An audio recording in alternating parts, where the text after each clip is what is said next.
Hello everyone, welcome to our channel. दोस्तों, ऐसे जो सवाल है, ये छठवां सवाल है। ऐसे जितने भी सवाल हैं आपको डिस्क्रिप्शन में उसके लिंक मिल जाएंगे। हर एक सवाल के डिस्क्रिप्शन में इसके लिंक मिल जाएंगे, ठीक है। इस तरीके के जितने भी सवाल हैं, अब यहाँ पर समझ लेते हैं ये कौन से सवाल होते हैं। ये विभाजित होने वाले सवाल हैं, ये छोटी से छोटी संख्या वाले सवाल है। आप इन सवालों को पढ़ के ही, इनका स्ट्रक्चर समझ के ही आप समझ जाओगे ये कैसे लगेगा, ठीक है। तो यहाँ पर ये थोड़ा सा अलग है। यहाँ पर पूर्ण वर्ग पूछा गया है, ठीक है। यहाँ पर क्या बोला गया है, वह छोटी से छोटी संख्या ज्ञात करो जो पूर्ण वर्ग हो, ठीक है। एक संख्या होगी जो पूर्ण वर्ग हो, ठीक है, तथा 10, 12, 15 और 18 से पूर्णतः विभाजित भी हो।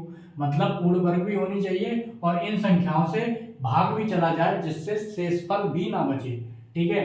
अब ऐसे सवालों में क्या होता है, छोटी से छोटी संख्या मतलब एलसीएम निकालना पड़ेगा, ठीक है।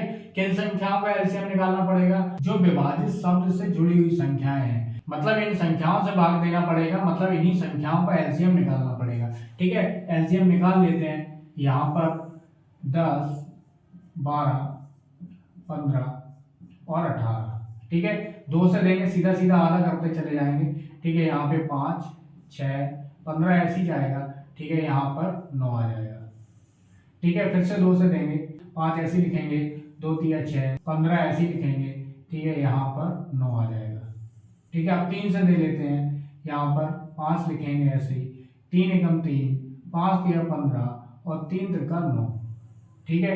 फिर से 3 से देंगे, यहाँ पर 5 आएगा, 1 आएगा, 3 एकम 3 और 3 एकम 3, ठीक है। 5 बचा, ये भी दे लेते हैं, 5 एकम 5, ठीक है। तो हम लोगों के सामने कौन सी संख्याएं आ गई, ये संख्या आ गई। यहाँ पर एलसीएम लिखेंगे, ठीक है। समझने के लिए बस एलसीएम लिखना है। यहाँ पर क्या लिखेंगे, 2 गुणे 2, 3 गुणे 3 गुणे 5, ठीक है। हम लोगों ने ये सारी संख्याएं लिख ली। अब एक चीज समझिए, यहाँ पर अगर हम लोगों ने इनका गुणा करके एक संख्या निकाल ली, ठीक है। हम लोगों ने इनका गुणा करके एक संख्या निकाल ली, यहाँ पे लिख दी, ठीक है। तो ये इन संख्याओं का एलसीएम होगा, ठीक है। और इस संख्या में अगर आप 10 का भाग दोगे, ठीक है, तो पूरा पूरा जाएगा। 12 का भाग दोगे, पूरा पूरा जाएगा। 15 का भाग दोगे, पूरा पूरा जाएगा। 18 का भाग दोगे, पूरा पूरा जाएगा, ठीक है। लेकिन यहाँ पे एक चीज और बोली जा रही है कि वो संख्या पूर्ण वर्ग होनी चाहिए, ठीक है। पूर्ण वर्ग का क्या नियम है, वहां पे एक संख्या का जोड़ा बनता है, ठीक है। 2 संख्याएं होती हैं, 2 संख्याओं का एक जोड़ा बनेगा, ठीक है।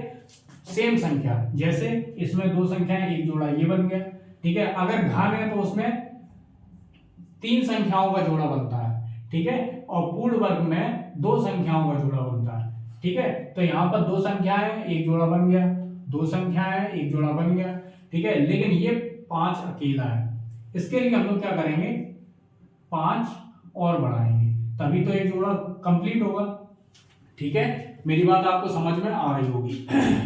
अब अगर हम लोगों ने गुणा किया और जो संख्या आएगी, ठीक है, तब वो पूर्ण वर्ग भी होगी। और उस पूर्ण वर्ग में 10 का भाग देंगे, 12 का भाग देंगे, 15 का भाग देंगे और 18 का भाग देंगे, तब पूरा पूरा चला जाएगा, ठीक है दोस्तों। तो यहाँ पर क्या करेंगे, देखिए यहाँ पे 4 लिखेंगे, ठीक है, 9 लिखेंगे और 25 लिखेंगे। अब 25 का गुणा हम लोगों को 9 में करना है, यानी कि 4 4 और 1 कितना हो गया, 9 हो गया, ठीक है। तो 4 4 और 1, ठीक है। तो यहाँ पर पहले के 4 का कितना हो गया, 25 चौके 100, ठीक है।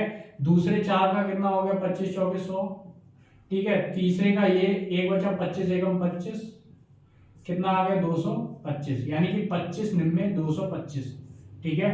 तो यहाँ पर 4 गुणे 225, ठीक है। अब इसका इसमें गुणा करेंगे, 4 का 5 में करेंगे तो कितना आ जाएगा, 0 आ जाएगा। हाथ से लगा दो, 4 दूनी 8 और 10, 0 आ जाएगा। हाथ से लगा 1, 4 दूनी 8, 8 और 1 9, ठीक है। अब ये संख्या पूर्ण वर्ग भी है, ठीक है। और ये संख्या 10 12 15 18 से पूर्णतः विभाजित भी है, ठीक है दोस्तों। तो इस तरीके के भी सवाल आते हैं। अगर आपको ये वीडियो समझ में आया है, और दोस्तों ये जितने भी ऐसे सवाल है, ये परीक्षा की दृष्टि से बहुत ज्यादा इंपॉर्टेंट है।